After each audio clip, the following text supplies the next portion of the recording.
Bienvenue sur Pôle Actu. Spill the Politics. Hello tout le monde, bienvenue dans ce nouvel épisode de Pôle Actu. Hello tout le monde, bienvenue dans cette toute nouvelle série d'épisodes sur la montée des extrêmes dans le monde séparé en zones géographiques.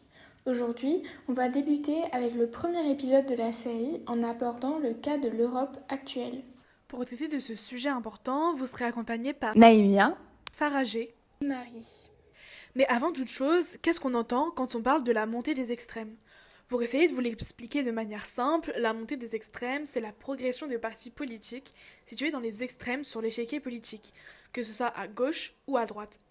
Cette montée, elle a différentes origines, comme les crises économiques et sociales, le mécontentement social, ou encore les questions identitaires. Cependant, on remarque quand même une différence notable entre les deux extrêmes.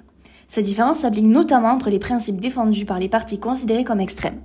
L'extrême droite défend le nationalisme, le conservatisme, l'autoritarisme, le libéralisme économique, la centralisation de l'État et la défense des traditions.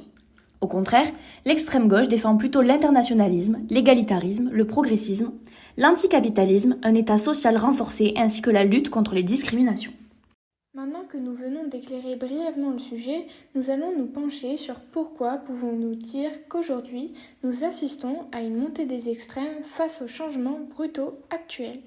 Premièrement, nous allons traiter des différentes causes qui expliquent cette montée en Europe, puis nous analyserons précisément les pays concernés par cette montée.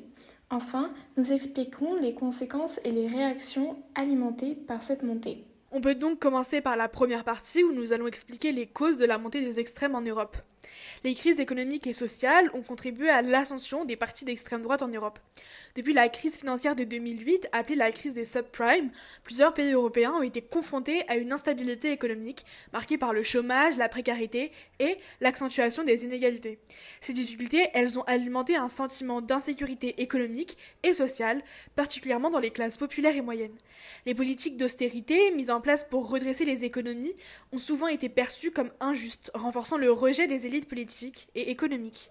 De plus, la pandémie du Covid-19 a exacerbé ces tensions, mettant en lumière les dysfonctionnements des systèmes de santé et les limites des politiques publiques face aux crises.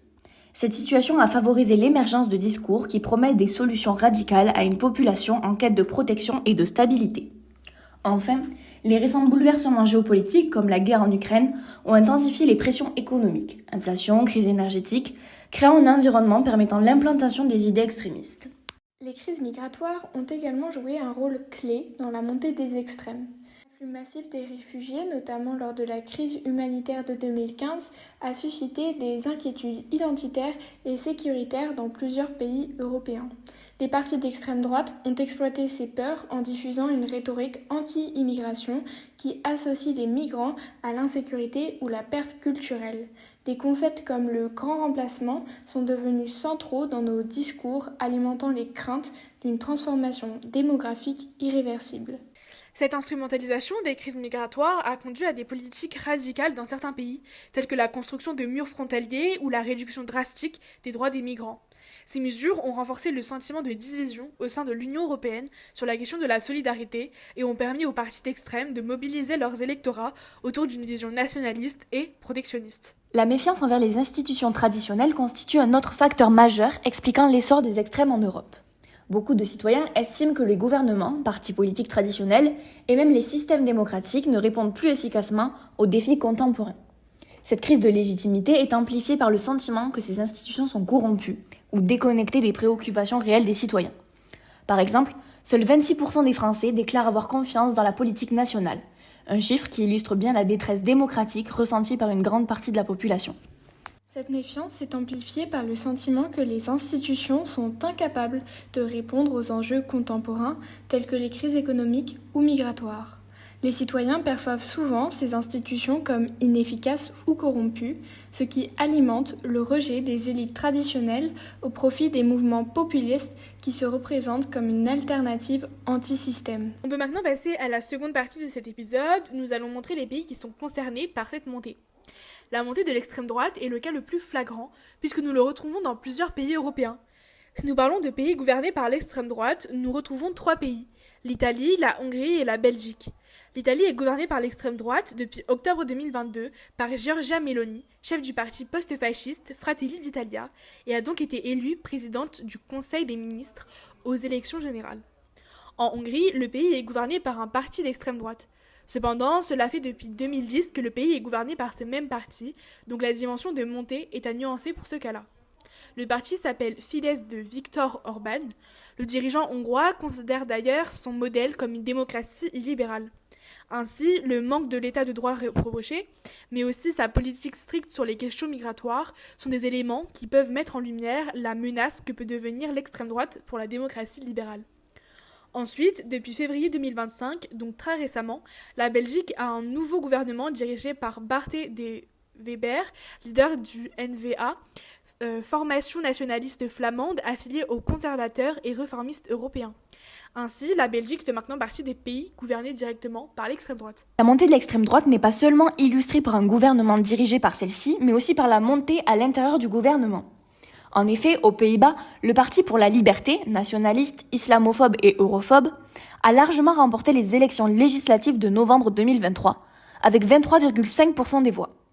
Pareil pour la Slovaquie et la Finlande, qui voient une hausse de l'extrême droite dans la constitution de leur gouvernement. De même pour le Portugal, où le parti d'extrême droite Chega a remporté plus de 18% des voix lors des élections du 10 mars 2024, ce qui le place au rang de 3e principal parti politique portugais. Finalement, la France fait aussi partie des pays affectés par la montée de l'extrême droite. On a pu notamment le voir avec l'augmentation du pourcentage votant pour le parti du RN, qui concentre environ 30% des votes pour les élections européennes. La multiplication des exemples de la montée de l'extrême droite nous montre donc que ce problème, en plus d'être persistant, semble de plus en plus fort et partagé en Europe. Si nous voulons parler de l'extrême gauche et de sa montée, nous ne pouvons pas remarquer le même succès que l'extrême droite. En effet, l'extrême droite est beaucoup plus populaire en Europe, notamment grâce à ses techniques pour rallier le peuple à sa cause, et donc nous pouvons aussi voir par conséquent la montée du populisme. Mais si nous parlons maintenant de l'extrême gauche, nous pouvons quand même donner l'exemple de partis d'extrême gauche toujours présents et qui ont un poids dans les débats politiques et gouvernementaux.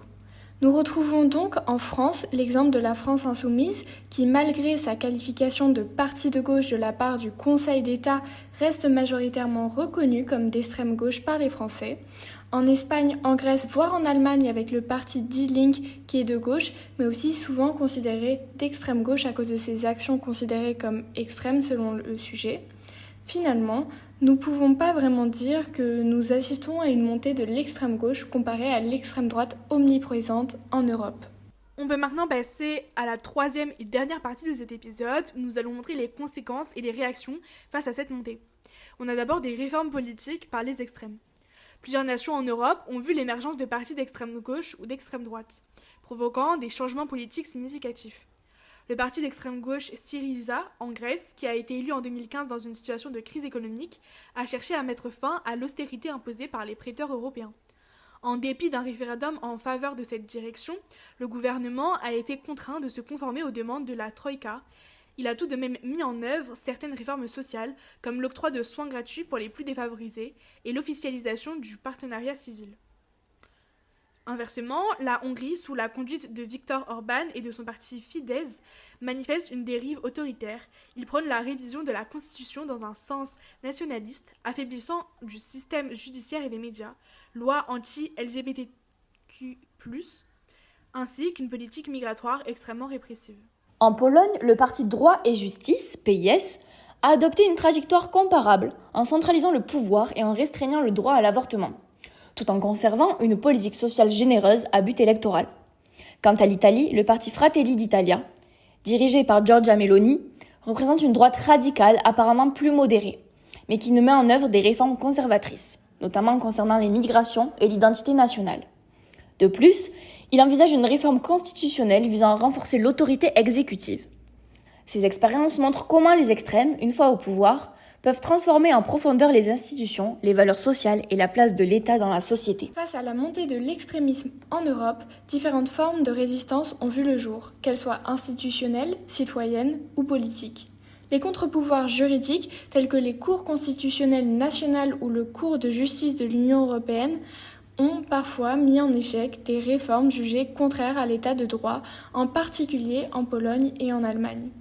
La société civile s'est également largement mobilisée, à travers de grandes manifestations contre les atteintes aux droits fondamentaux en Pologne, en Hongrie et en Allemagne, grâce à aussi des actions des ONG soutenant les migrants ainsi que l'engagement des artistes et des médias indépendants dans la lutte pour les droits et les libertés. D'un point de vue politique, des partis démocrates ont formé des coalitions pour contrer l'extrémisme, comme c'est le cas en France ou en Pologne, où une coalition pro-européenne a récemment remporté la victoire contre le PIS. Bien que ces efforts témoignent d'une démocratie dynamique, ils demeurent précaires et varient d'un pays à l'autre, soulignant que la protection des valeurs démocratiques nécessite une surveillance ininterrompue. La façon dont l'Europe fera face à la montée des extrêmes sera en grande partie déterminée par la capacité des sociétés européennes à maintenir les principes démocratiques, sociaux et humanistes qui ont servi de base à l'Union. D'une part, la montée des partis radicaux, qu'ils soient d'extrême droite ou d'extrême gauche, reflète une déception face aux élites établies, un manque de confiance dans les institutions européennes et une inquiétude concernant la dégradation sociale ou culturelle. Si ces partis réussissent à établir leur pouvoir de manière pérenne, ils risquent de nuire à l'unité de l'Union, de questionner des droits essentiels et d'entraîner certains pays vers des régimes autoritaires. Cependant, cette tendance n'est pas inévitable. L'Europe possède encore des garde-fous juridiques robustes, des contre-pouvoirs vivants et des sociétés civiles pleines de dynamisme. L'issue triomphante des forces démocratiques en Pologne, tout comme les importantes mobilisations populaires, démontre qu'il y a une véritable aptitude à réagir. L'avenir de l'Europe pourrait se situer entre deux tendances. Une régression nationaliste entraînant une désintégration politique, ou une restructuration démocratique plus sociale et plus axée sur les citoyens, en mesure de répondre aux préoccupations sans abandonner les principes essentiels. Le grand enjeu consistera donc à aligner démocratie, efficience et équité sociale, dans le but de restaurer la signification du projet européen face aux séductions autoritaires. En somme, nous avons pu voir que la montée des extrêmes en Europe s'explique par des crises économiques, migratoires, mais aussi une perte de confiance envers les institutions. Si l'extrême droite progresse dans plusieurs pays et transforme en profondeur les politiques nationales, des résistants juridiques, citoyens et politiques continuent d'exister. L'avenir de l'Europe dépendra de sa capacité à défendre ses valeurs démocratiques, tout en répondant aux attentes sociales des citoyens, pour éviter un basculement autoritaire et restaurer la confiance dans le projet européen. On espère que ce nouvel épisode de Pôle Actu vous aura plu. N'hésitez pas à interagir avec nous si vous voulez apporter des commentaires.